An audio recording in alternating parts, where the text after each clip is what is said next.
Isang magandang Sabado po ng umaga sa ating lahat at ako po ay nagpapasalamat sa ating Panginoon at nagising po tayo muli sa isang umagang puno ng pag-asa.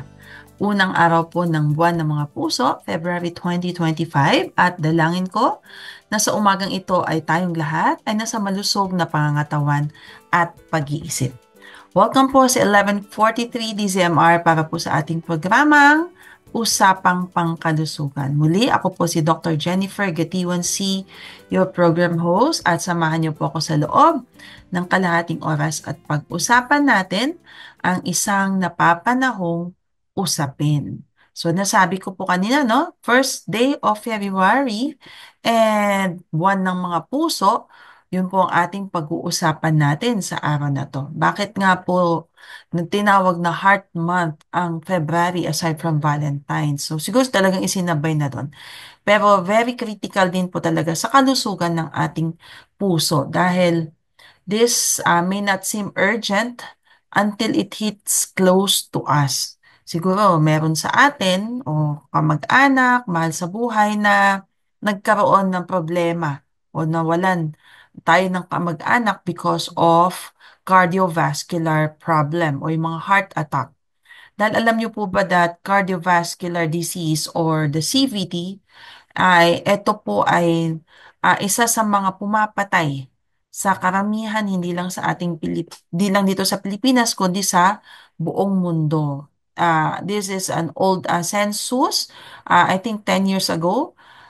There's around 17.5 million death a year. So that is even before the pandemic, no? So that gives the heart attack or heart ailments the biggest chunk daw of annual death compared to sa mga non-communicable diseases, yung mga sakit na hindi nakakahawa. Pumapangalawa lang daw po yung cancer and after that sa mga non-communicable diseases. So this is very alarming, no, na at least daw three-quarters of the world fatality comes from middle to lower income countries like the Philippines.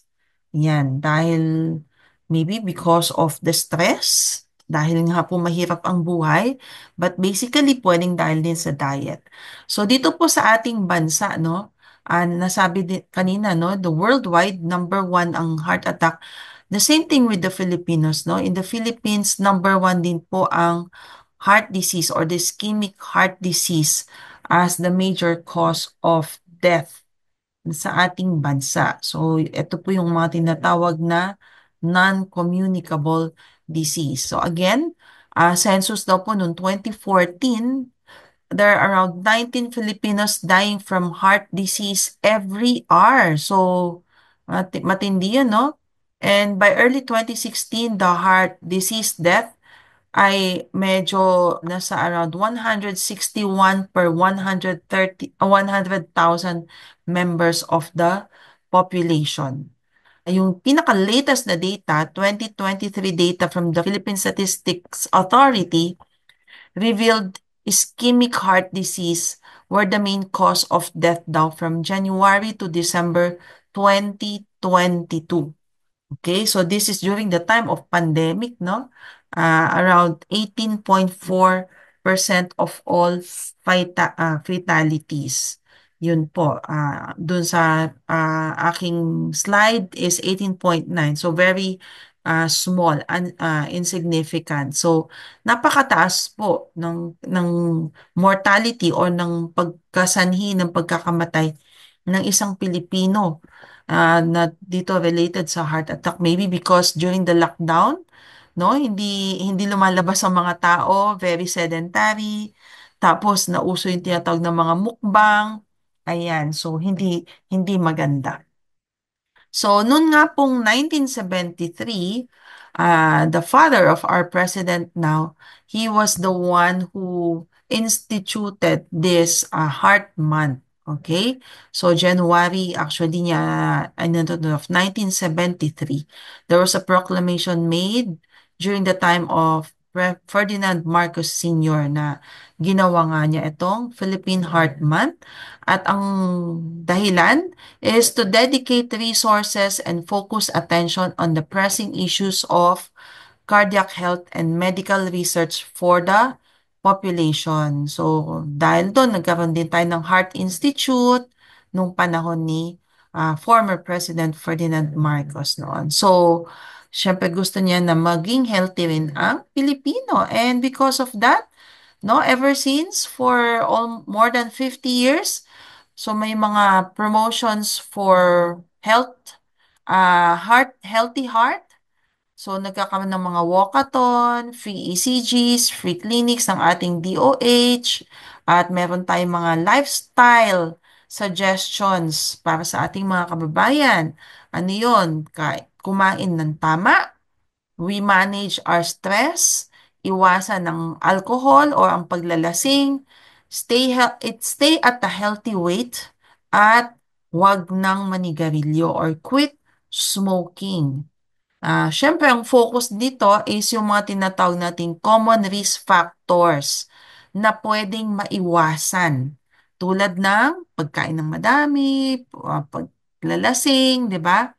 So, yung programang ito is to aim for those factors that we could control. Kung nasa lahi mo, ay mahirap ng i-manage yun. But majority, no, 80% of strokes or mga premature heart attacks are technically preventable. So, there is an optimistic view for the possibilities of a good future kung susundin lang natin. So, alam natin yan, no? Mga heart healthy tips. So, pero ngayon, sa araw na to, ang pag-uusapan po natin is some things that you may or some of you may know, some of you may not know. So, ito yung tinatawag nating the physiology or how our heart works. So, nasabi natin kanina, no, our heart is part of our body's circulatory system. Meron po tong apat na compartments, apat na room. Okay? So, yun sa taas, meron siyang room on top right. Tapos, meron din sa kaliwa. Okay? Ang tawag dito ay atria. Okay, from the word atrium, so upper chambers. At yung na lower chambers naman, yung dalawang compartment sa ilalim, ay yung tinatawag nating ventricles. So left and right din yan. So atrium is doon pumapasok, the entrance hall, ayan. And ventricle is yung tinatawag the little belly, yung mga lower chamber. So nasabi natin kanina, the main function of our heart is to keep the blood that is full of oxygen circulating throughout our body. Yun. So, yun ang pinaka main role niya, to keep our heart that is full of oxygen circulating throughout our body.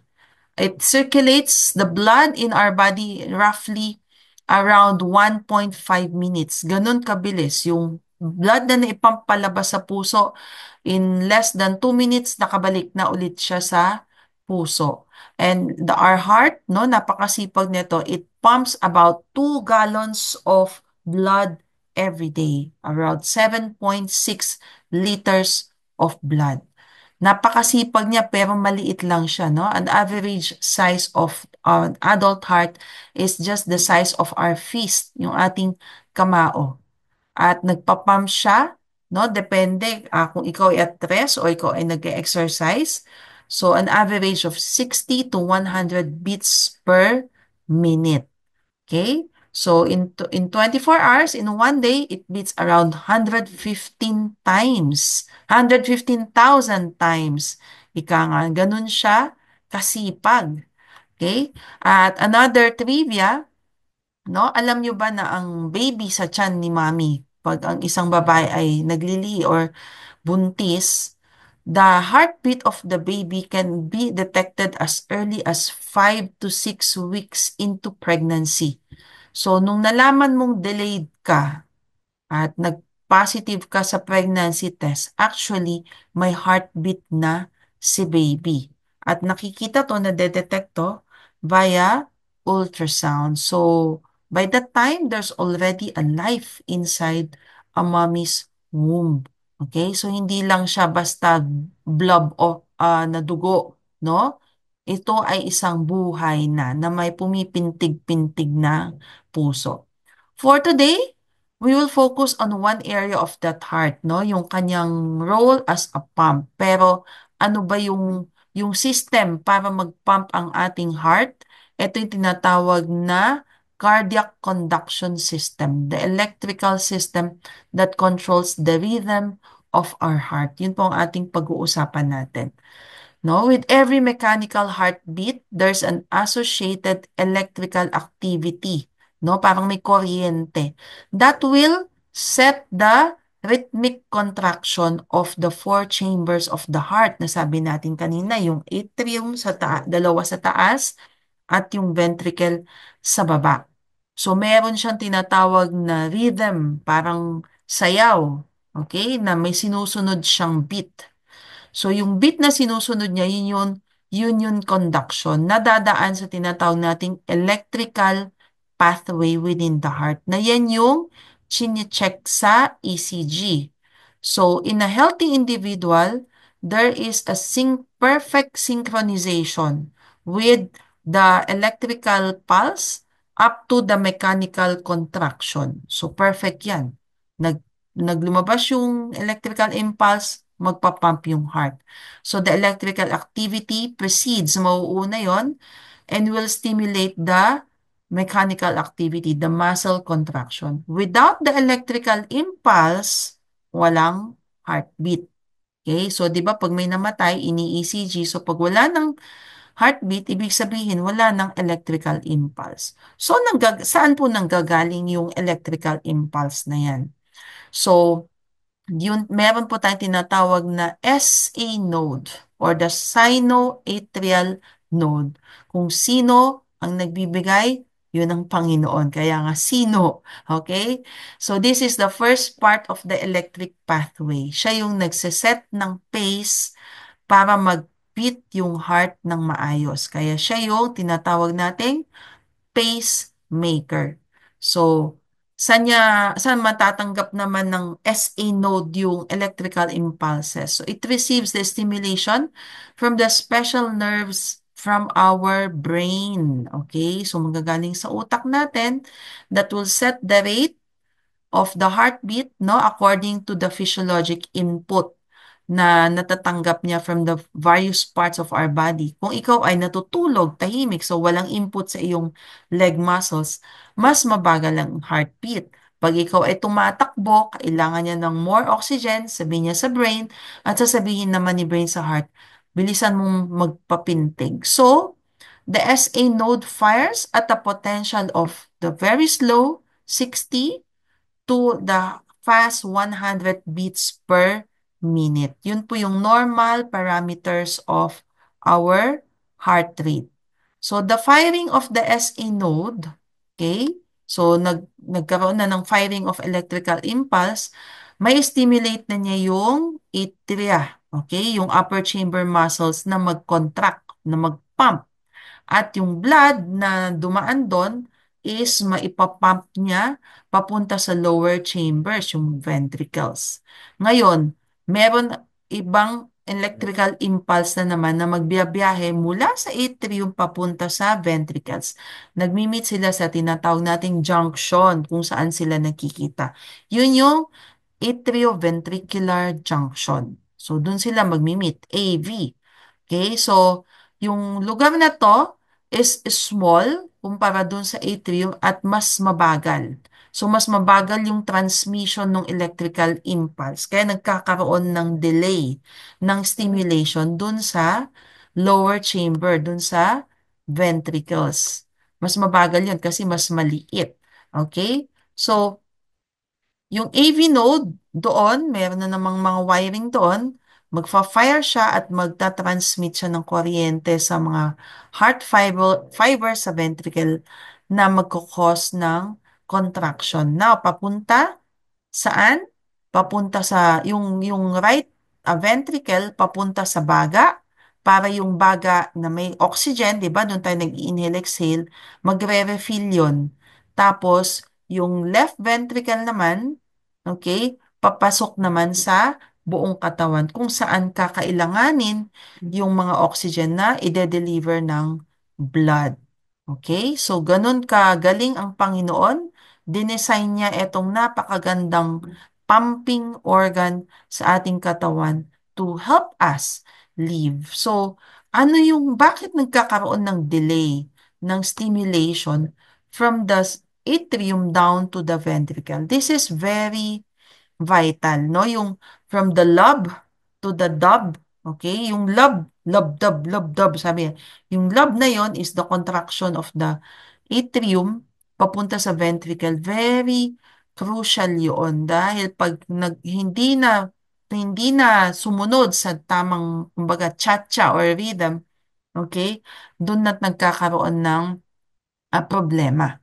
Okay? So, hindi siya deficiency, hindi nagkakamali ang Panginoon. Dinesign niya yung delay na yon for our health. Okay? So, for the effective contractility ng ating puso. So, hindi siya barrier. So, kumisan kasi baka isipin kung hindi ka mamaya pag-uusapan natin yan when it terms to how we will apply it in life. So, yun yung rhythm ng ating cardiac cycle. Okay? So, the small junction na nagpro-provide ng delay will allow the atrium to completely eject yung blood papasok sa ventricle. Kasi yung ventricle, kailangan mapuno muna yan ng blood galing sa atrium. So, pag nag-contract yun, nag-cause ng electrical stimulation, magkakaroon ng premature contraction ng ventricle na hindi pa naman napupuno. So, pag hindi napuno at nag-contract, kulang yung dugo na papasok sa sistema ng ating katawan. So, dun tayo parang nanghihina, okay, dahil kulang yung dugo na nag-circulate. So, this small delay is the system that keeps us alive. At the most common occurring electrical pathology or problema daw na nangyayari pag heart attack is pagka nagkaroon ng problema sa signal galing sa atrium down to the ventricle.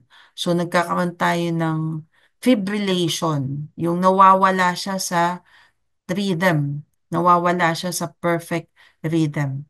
And because of that, hindi effective yung pag-pump ng blood into the lungs or into our body. So, nagkakaroon ng kaguluhan. At yung kaguluhan na yon, ayun yung tinatawag na nating heart attack. At kung kayo po ay nanonood ng mga medical drama sa Netflix, sa TV, meron kayong nakikitang machine na parang ipapatong dun sa dibdib ng isang pasyente. Ito yung tinatawag nating defibrillating machine. So, yung defibrillation, isa po itong procedure na ginagamit ng mga doktor na magkakos ng electric shock para po ma-restore yung normal rhythm ng ating puso. Yan. So, para mag-beat ulit siya ng maayos. Okay? So, yun po ang how our heart functions. So, meron po tayong nakitang devotion with regards to how our heart pumps, okay? So, sabi dito sa Theology on Atrioventricular Node, posted around 12 years ago, ni Dr. Erin Jamieson. Sabi niya, learning about the heart is like growing in the knowledge of God. At first, you know that the heart is a simple pump, but as you dig deeper, the more complex and awesome it becomes. No, nasabi nga natin kanina, may dahilan kung bakit may delay. So, the physiology of the heart is full of the knowledge and the glory of God. Sabi nga sa Habakkuk 2:4, no? For the earth shall be filled with the knowledge of the glory of God, of the Lord, as the waters covers the sea. And as the blood covers our body, di ba? So the heart is glorious because God is glorious and He created it. So again, bakit yung pag-usapan natin yung may delay? Bakit yung rhythm ni God is kung minsan meron parang may rhythm na mabilis, bakit may mabagal? So, In this Heart Month, let's correlate it, no? Especially for those young people, no? Yung mga kabataan who are so eager to have someone na magpapatibok ng kanilang puso. So, how many times in our daily lives daw ba na nabiktima tayo ng mga mixed signals because we forgot who is our pacemaker? Sino yung nagsiset? Sabi sa James chapter 1 verse 5 to 8, if any of you lacks wisdom, let him ask of God, who gives to all liberally and without reproach, and it will be given to him. So, yung Holy Spirit, siya yung kumbaga, siya ang ating pacemaker sa mga naniniwala sa Panginoon. So, ang dapat daw natin gawin is let us ask the Lord in faith with no doubting. Yon. So, pag-usapan natin. So, sa buhay natin, kung minsan pinatanong natin, Panginoon, no? Why the delay? Why these circumstances? Bakit? Anong Christmas? Ano yan? May kantang Pasko na, wala pa ring sinta, o ngayon na naman papasok ang Valentine's, walang kadate.